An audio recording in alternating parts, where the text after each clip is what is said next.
श्री क्षेत्र माहूर गडावरील श्री रेणुका माता मंदिरात दर्शनासाठी आलेले मंगरुळ येथील 6 भाविक आपल्या कारने रात्री 10:30ला परत जात असताना जोराच्या पावसात रस्त्याचा अंदाज न आल्याने घातक वळणावरून सरळ कारने दरीत जंप घेत 40 ते 50 फूट खोल दरीत कोसळल्याने कारमध्ये बसलेले 6 भाविक बालंबाल बचावले असून झाडांना कार अडकल्याने जास्त खोल दरीत कार गेली नाही। त्यामुळे किरकोळ जखमावरून बलाढ्य अडली असून माहूरच्या ग्रामीण रुग्णालयाने त्यांना प्रथमोपचार करून घरी पाठवल्याची घटना 29 मे रोजी रात्री 10:30 वाजता घडली आहे। माहूर गडावरील श्री रेणुका माता मंदिराच्या पायथ्याशी असलेल्या घातक वळणावर ज्या ठिकाणाहून भगवान श्री परशुराम मंदिराकडे जाण्यासाठी रस्ता बनविण्यात आला आहे त्या वळणावर सार्वजनिक बांधकाम विभागाने लावलेल्या सुरक्षा रक्षक कठड्यावरच्या प्लेटा काढण्यात आल्याने अनेक वाहने तेथे अपघातग्रस्त झाल्याच्या घटना घडल्या असून रात्री मान्सूनपूर्व अवकाळी पावसाचा प्रचंड जोर होता। त्यामुळे मंगरुळ येथील भाविकांची कार या वळणावरून तुफान पावसामुळे रस्त्याचा अंदाज न आल्याने सरळ दरीत कोसळली।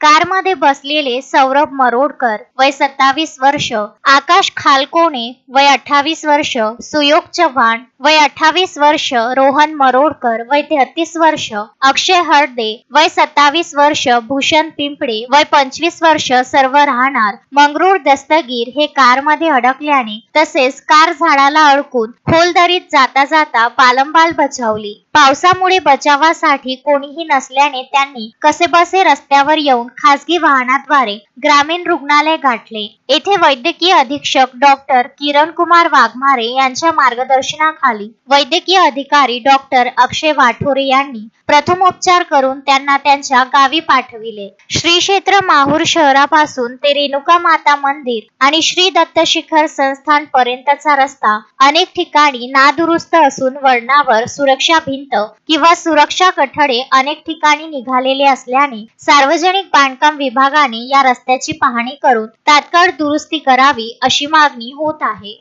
संजय घोगरे, विदर्भ न्यूज, माहूर।